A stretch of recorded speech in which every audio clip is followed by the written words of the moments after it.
In a cozy little corner of a sunlit room, where dust motes danced in the golden beams, lived a fluffy orange kitten named Ginger. Ginger was a tiny ball of energy, with fur as bright as a sunrise and eyes as green as new leaves. His favorite thing in the whole wide world, besides chasing his own tail and napping in sunbeams, was finding surprise treats. One beautiful morning, as the sun painted pastel colors across the floor, Ginger's twitching nose led him on an adventure. Sniff, sniff, sniff. What was that delicious smell? It was sweet. It was savory. It was perfect. And there it was, right by the comfy armchair, big blue bowl, filled to the very brim with yummy, crunchy kitten treats. Ginger's eyes went wide. His little heart did a happy pitter-patter. All for him. He didn't have to share with his boisterous brothers or his playful sisters. This was his very own treasure. He circled the bowl, his tail flicking with excitement. He nudged it with his nose just to make sure it was real. Oh, it was. He took a tiny bite, crunch. Oh, what a delightful sound. He took another and another. This was the best day ever. He purred a loud rumbling purr, a sound of pure contentment. He was so busy enjoying his feast, munching away happily, that he didn't notice anything else in the world. It was just him and his glorious bowl of treats. Life couldn't possibly get any better than this. He closed his eyes, savoring each and every bite. As Ginger was about to dive in for another mouthful, a tiny movement caught his eye. He paused, his ears perked up. Peeking out from behind the leg of the big armchair was another kitten. This one was a small, shy little thing with soft grey fur and big, sad blue eyes. The little grey kitten wasn't moving, just watching. It watched every time Ginger took a treat, its own little nose twitching, its whiskers drooping. It looked so lonely and so hungry. A tiny, hopeful sigh escaped the grey kitten, a sound so soft it was almost lost in Ginger's purring. Ginger stopped chewing. He looked at his bowl, overflowing with treats. Then he looked back at the little grey kitten. Those big, sad eyes were looking right at him. Ginger felt a strange little pang in his chest. He had so much more than he could possibly eat all by himself, and this other kitten had nothing. He picked up another treat, but somehow it didn't taste as good as before.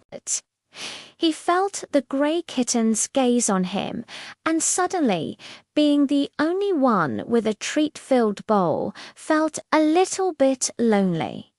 He hesitated. This was his treasure, his special find. He didn't have to share, but the sad little face peeking from behind the chair made him think. He remembered how his mum always told him that sharing makes everything better. But would it really? He looked at his wonderful, crunchy treats. Then he looked at the quiet, lonely kitten again. The little grey kitten hadn't moved, just continued to watch with a look of longing that tugged at Ginger's heart. He swallowed the treat in his mouth and made a decision. Slowly, carefully, Ginger used his nose to push the big blue bowl. It scraped softly against the wooden floor. He pushed it just a little bit, then a little bit more, inching it away from his comfy spot and closer to the armchair. The little grey kitten's eyes widened in surprise. It flinched back for a second, unsure of what was happening. Was this a trick? But Ginger wasn't being tricky. He gave the bowl one final, gentle nudge, pushing it right in front of the armchair's leg. Then he stepped back, sat down, and waited, giving the other kitten a soft, encouraging look. The grey kitten blinked its big blue eyes. It looked at the bowl, then at Ginger, then back at the bowl. It took a tiny, hesitant step forward, then another. Its little tail gave a hopeful twitch. It crept closer and closer to the bowl, sniffing the air. The smell was wonderful. It finally reached the edge of the bowl and looked up at Ginger one last time, as if asking for permission. Ginger just blinked slowly and gave a tiny nod. That was all the encouragement the little kitten needed. It dipped its head and took a small, crunchy bite. A wave of relief and happiness washed over Ginger. The grey kitten's sad face was gone. As it chewed, a tiny smile appeared on its face. Its ears, which had been drooping, now perked up happily. It looked at Ginger and let out a small, happy purr. Ginger purred back.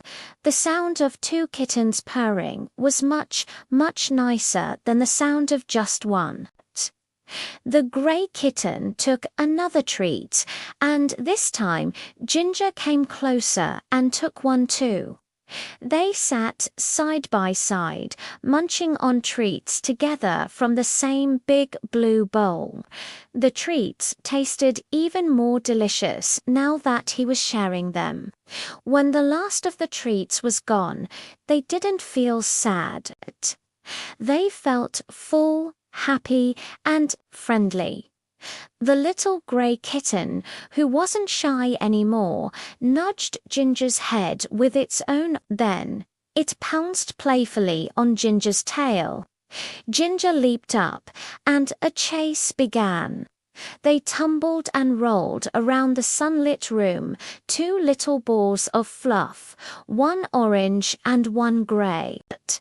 They chased sunbeams, batted at each other's paws, and hid behind furniture, their happy squeaks and purrs filling the air. Ginger had found more than just a bowl of treats that day. He had found a friend. He learned that while having a treat all to yourself is nice, sharing it with someone makes it wonderful. Sharing didn't just fill their tummies. It filled the whole room with laughter and created a brand new friendship. And as they finally tired themselves out and curled up together for a nap in a warm patch of sun, Ginger knew, deep in his happy, purring heart, that sharing was the best treat of all. Kindness, he realized, was a treasure that grew bigger and better the more you gave it away.